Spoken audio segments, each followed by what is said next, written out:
Washington Rodrigues, flamenguista, e durante o jogo do Flamengo ontem, que o Flamengo meteu 4-0 no Bolívar, ele estava vendo inclusive o jogo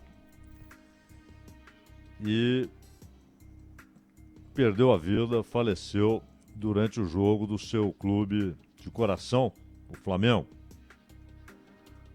Silvio Luiz, nosso grande companheiro, trabalhamos juntos, um amigo.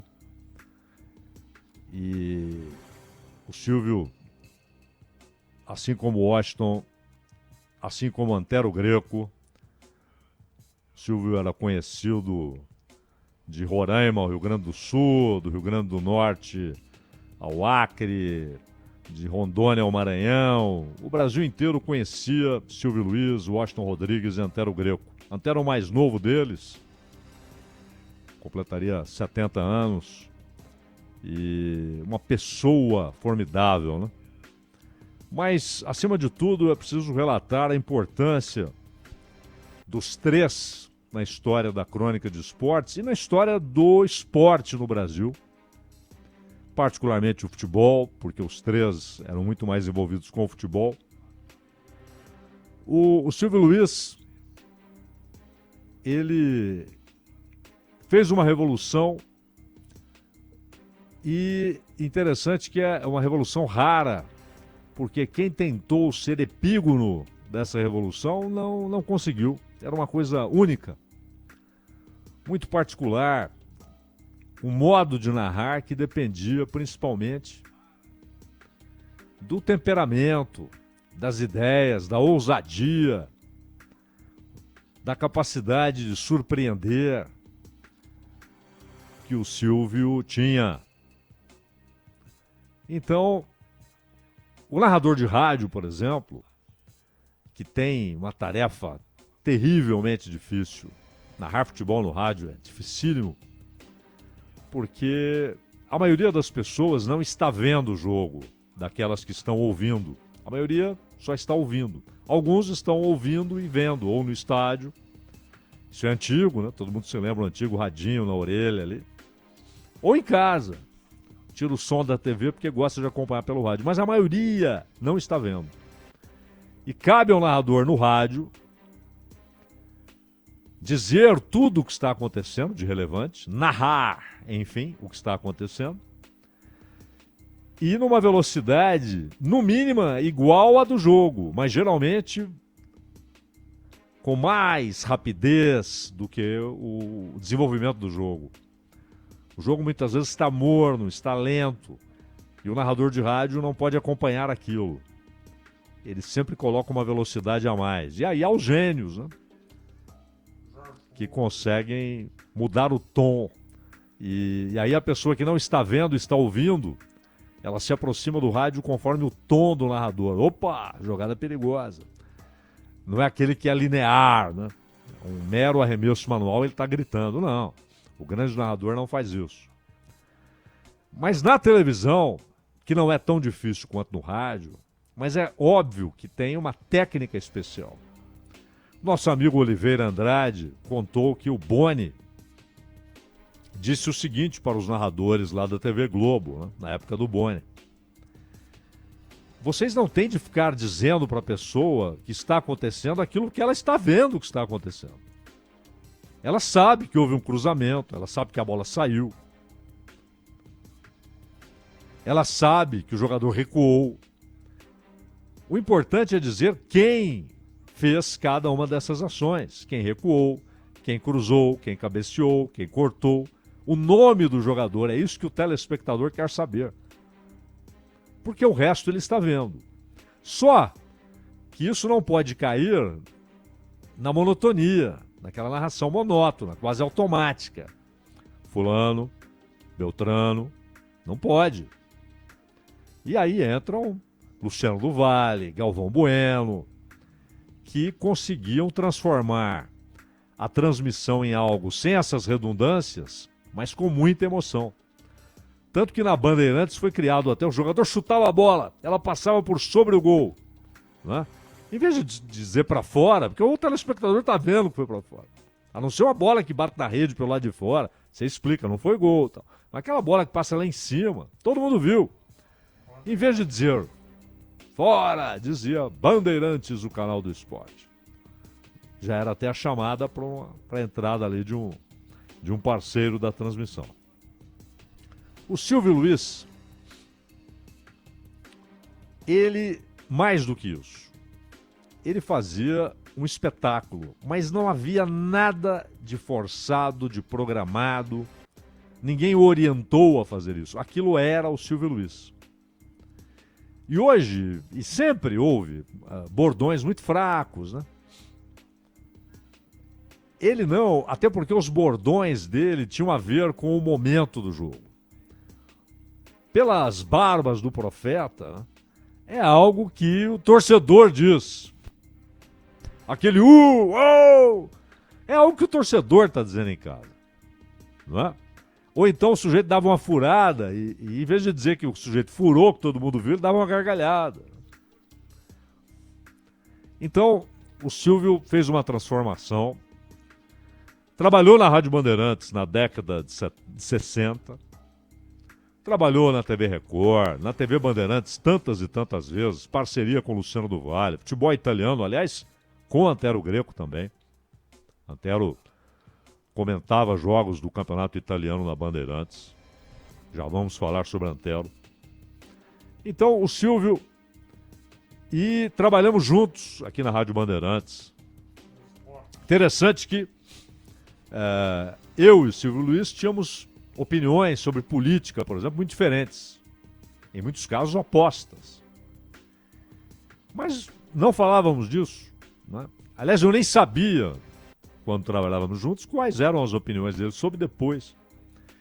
Mas ainda assim, quando eu fazia um comentário que depois, ao conhecer as posições dele, eu sabia que ele não teria assinado embaixo aquele comentário, não teria concordado. Mas a reação dele era sempre: que comentário bom! Aquelas coisas do Silvio Luiz.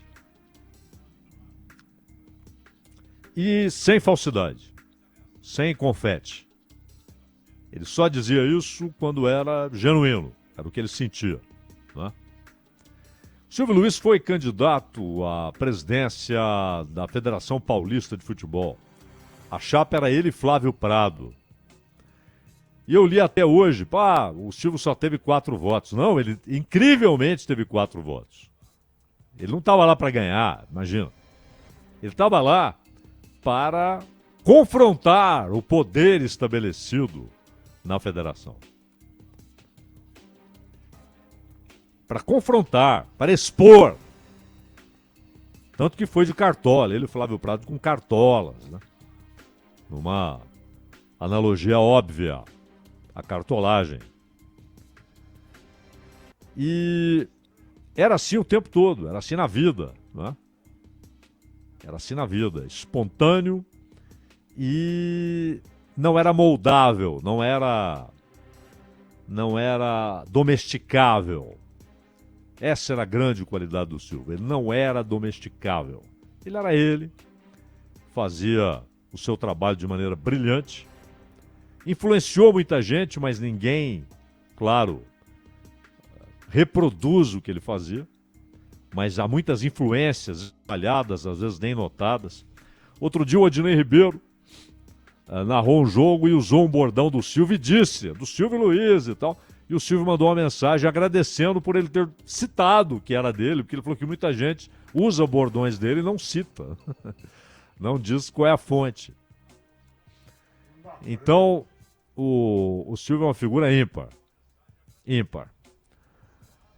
O Antero, comentar futebol é um negócio esquisito. Porque você está falando de uma coisa que muitas vezes não segue nenhum curso lógico. É um jogo. Como diz o Tostão, com frequência ele diz isso, é um festival de fatos aleatórios, imprevisíveis. A bola bateu na trave.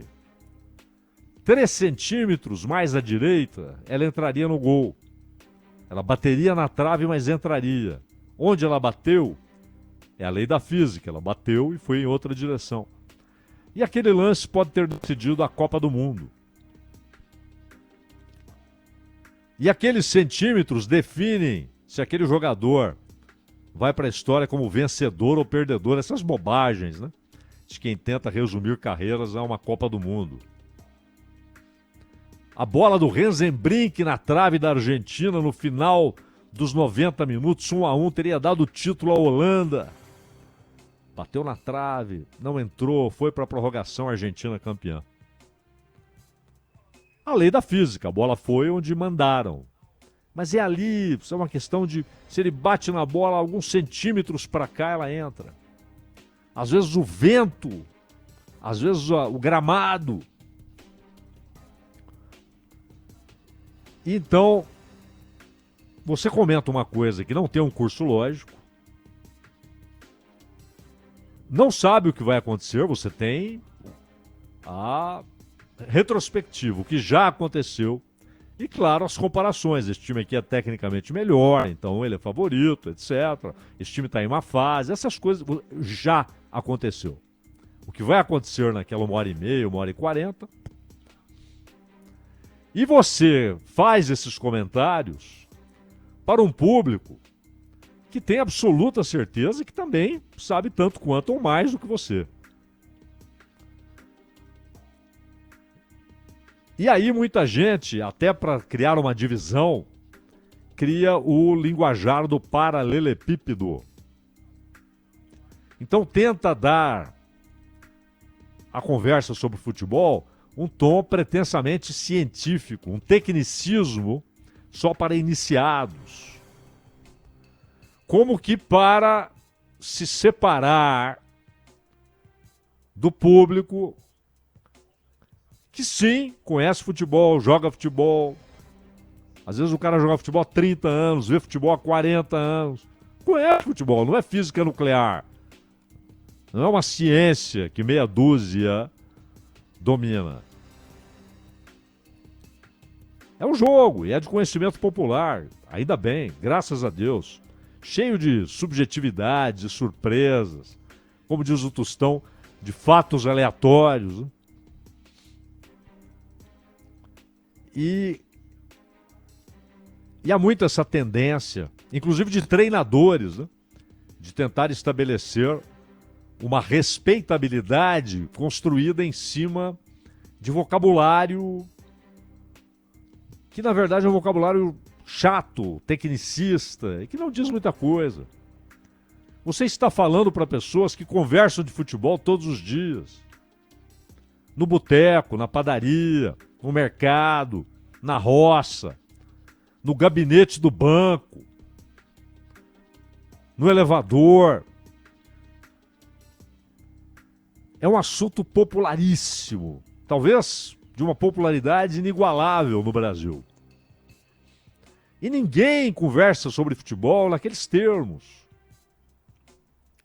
E aí um sujeito culto como Antero Greco, de uma cultura refinada, inteligentíssimo,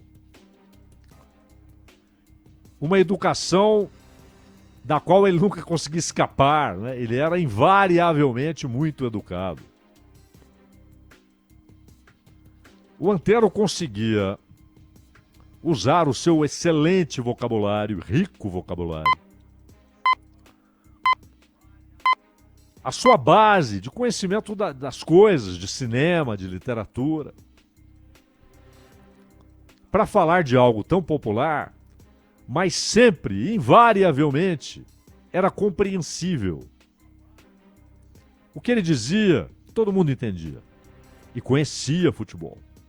Até porque muito antes de o mundo ver o mundo, ele já sabia, ele era inclusive correspondente no Brasil de jornal italiano, Gazzetta dello Sport. Ele e Cláudio Karsug eram correspondentes no Brasil da imprensa italiana. Karsug nascido na Itália, Antero descendente de italianos. E ele acumulou revistas, livros sobre futebol, filmagens. Ele já conhecia o futebol europeu quando era muito difícil conhecer o futebol europeu. E era tão generoso, eu trabalhava sem... eu não recebia os resultados, como hoje, né? Hoje, porra, você vê na hora, ao vivo ali, ainda que você não esteja passando na televisão, você vê gol a gol, resultado ali, segundo a segundo. Não é? Nos placares ao vivo, que tem globais, né? Qualquer esporte. Basquete, futebol, tal. Tênis. Na época não existia isso. E quando os resultados chegavam ali pelo Telex, os jogos já tinham acabado. Ó. E alguns campeonatos não chegavam. Holandês, belga, português. Às vezes chegava o português. Chegava espanhol e italiano. Mesmo o inglês era segunda categoria. Francês nem se fala. Era espanhol e italiano. Eu ligava para a redação do Diário Popular. E, pô, à noite é o horário onde você tá com o trabalho mais pesado em jornal, né? Você tá fechando o jornal. O Antero atendia, me passava resultado por resultado de campeonato belga, de campeonato português, de campeonato holandês, tudo que ele tinha, que ele já tinha recebido lá no jornal. E aí eu ia pro ar e falava os resultados. A generosidade, e é um horário terrível para quem está numa redação de jornal, à noite. E ele passava aqueles resultados. O Antero, na eleição de 22, né? Quanta agressividade para cima do Antero em rede social, por causa desse fanatismo estúpido, né? E ele tirava de letra um bom humor, do qual também ele não conseguia escapar, assim como era com sua educação, né? Com a sua gentileza, com a sua generosidade. Ele nunca perdia o bom humor. E não só aquele humor que ele e o grande Paulo Soares demonstraram por décadas na ESPN, não só aquilo, e que nunca caía no escracho estúpido e irresponsável, né? Mesmo em situações mais chulas, eles conseguiam transformar aquilo apenas uma coisa engraçada. A gente não ria nem do que havia acontecido ou do nome dito, ria deles, né? Da reação do amigão e da maneira como o Antero conduzia aquilo junto com o amigão, né? É brilhante. Mas quando o agrediam verbalmente, né, por causa de política, ele respondia com outro tipo de bom humor, uma ironia fina, né? Uma ironia que ao mesmo tempo ele conseguia devolver gentileza à ação do agressor, às palavras idiotas do agressor, ele devolvia com uma gentileza em forma de humor.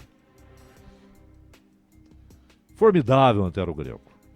Formidável. Um texto bom, né? Ele nunca tentou ser o Nelson Rodrigues, como muita gente tentou. Não dá, cara, não dá.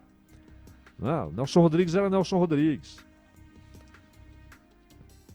Então ele escrevia um texto sempre sem arrogância, sem petulância, sem querer demonstrar conhecimento. Um texto simples, mas muito bem escrito, português absolutamente correto, e dizendo o que todo mundo entende.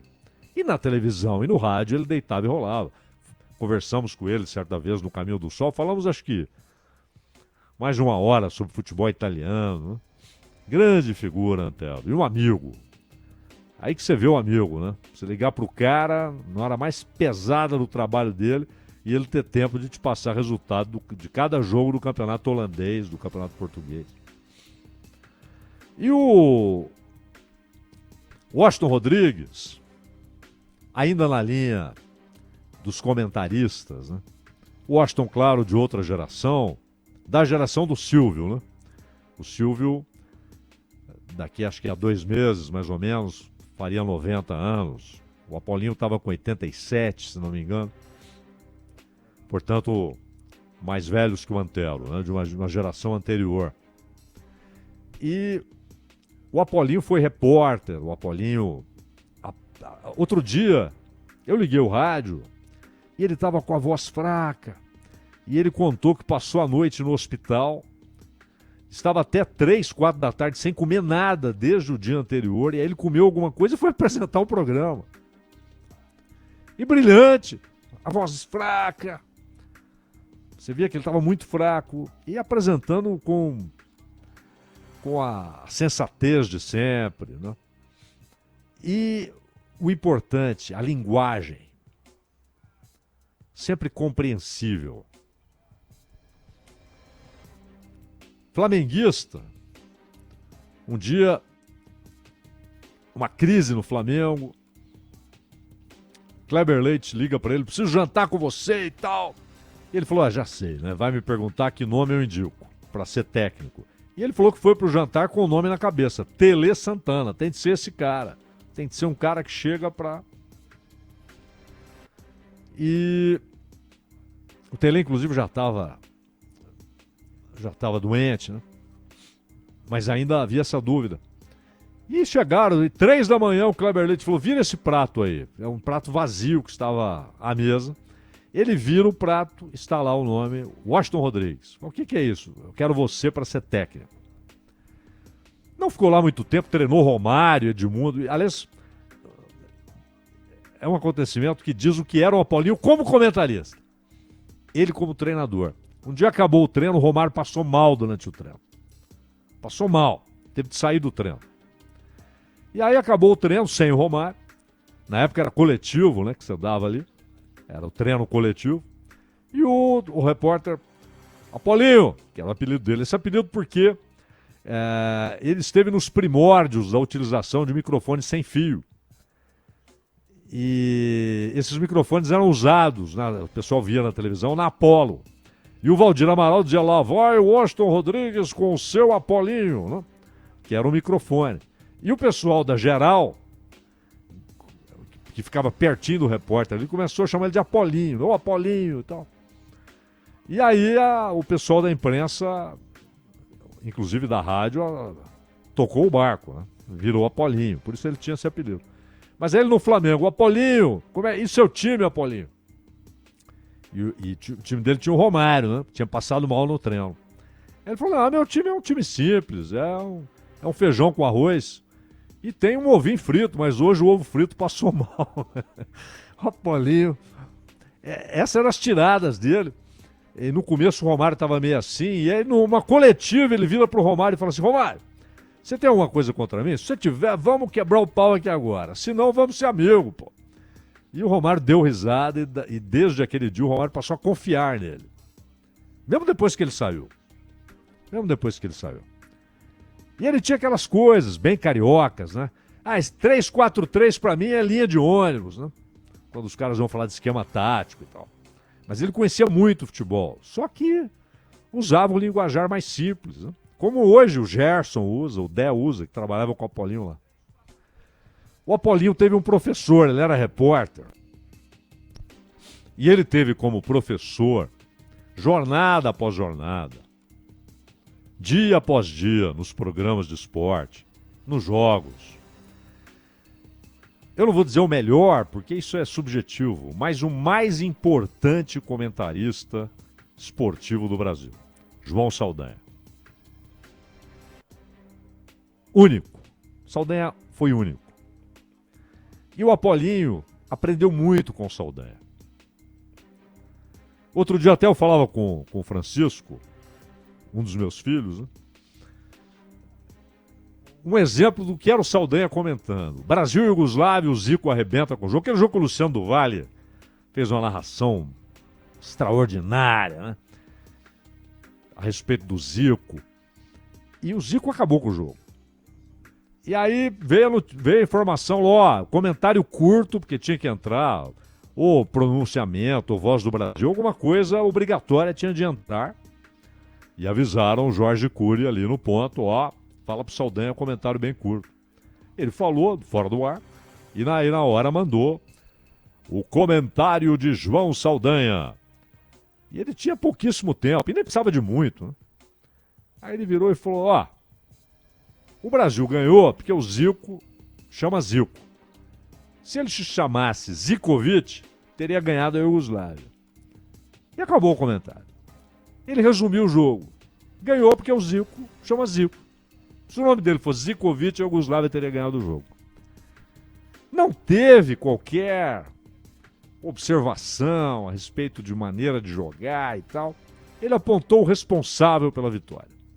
E de uma maneira única, né, que só o Saldanha poderia fazer. E o Apolinho bebeu nessa fonte durante muitos domingos, né, fazendo jogos ali com o Saldanha. Então, de certa maneira, ele seguiu essa escola, né, coloquial, mas sempre com essa ideia. Quem está me ouvindo lá do outro lado precisa entender o que eu estou dizendo. Eu não tenho de mostrar um conhecimento que eu nem quero ter. E até como treinador, ele evitou isso. 3-4-3 é a linha de ônibus. Outro dia, com outras palavras, o Guardiola disse isso. Sem usar essa expressão carioquíssima, né? 3-4-3 é a linha de ônibus. Mas o Guardiola, com outras palavras, disse isso. Falando do dinamismo do jogo. Você tem pontos de partida e depois as coisas se movimentam, né? Aquilo não é pebolim. Então são 3 figuras gigantescas da crônica de esportes. E únicos. Cada um à sua maneira, cada um ao seu modo. Silvio Luiz, Antero Greco e Washington Rodrigues. Nossa solidariedade à família desses 3 monstros do esporte brasileiro, meu caro Ronald Gimenez.